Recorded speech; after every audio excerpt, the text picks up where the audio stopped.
all state in our sports. Me in track and cross country, him in football and baseball. I was keeping score, and so was he. We relished it. Then the news hit that his dad wouldn't be returning from Afghanistan, that the body was being shipped home in a flag-covered box. It was our town's first military loss in generations. The day after, Ben disappeared. He did that when he was upset. It was the same when he overshot that pass and we lost to Spirit High, only this time his mother was at her wit's end. I told myself I wasn't worried, that I'd scold him for being selfish. Well, maybe not scold, given the circumstances. But I'd drag his hot hiney home so Mrs. Bloom could start trying to breathe again. The least I could do, I'd thought. Practically my responsibility. I tracked Ben to the top of the water tower, where he was half drunk on a bottle of Cuervo and smoking a pack of Marlboros, even though he didn't drink, even though he'd never smoked before. Losing his father changed Ben. It made him less trusting of authority figures, of the way the world worked. He was proud of his father's sacrifice, but he still struggled with the meaning of it.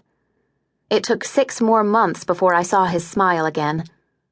Finally, it was aimed at me. Ben and I first kissed last 4th of July, seated on this same Mexican blanket at this same spot on the matted, dry grass between the water and the park. He said he'd been thinking about doing that for a long time. Kissing, letting his fingertips fall, seeking between my thighs.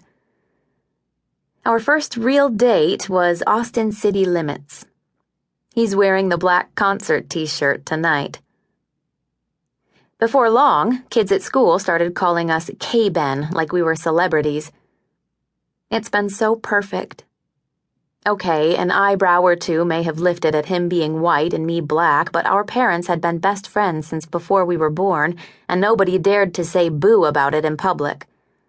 I only hope what I'm about to tell him next won't ruin everything. Then what is it? He presses, leaning closer on the blanket. What's wrong? The speech I rehearsed sticks in my throat. You see, I'm being ridiculous. Ben loves me. I should come right out and say it. I will. I do. I'm a cat. Ben slides his palm alongside my hip and squeezes. Meow. Typical. An actual cat, with whiskers and a tail. As he moves in for a kiss, I stop him with 2 firm fingertips to the chest.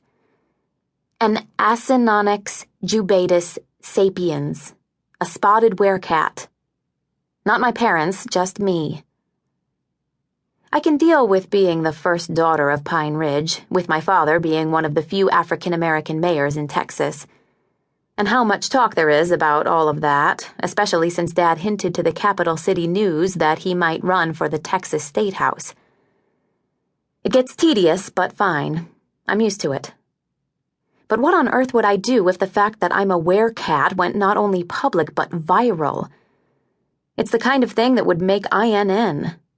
And my Homo sapiens mom and dad would be ruined, all because of me.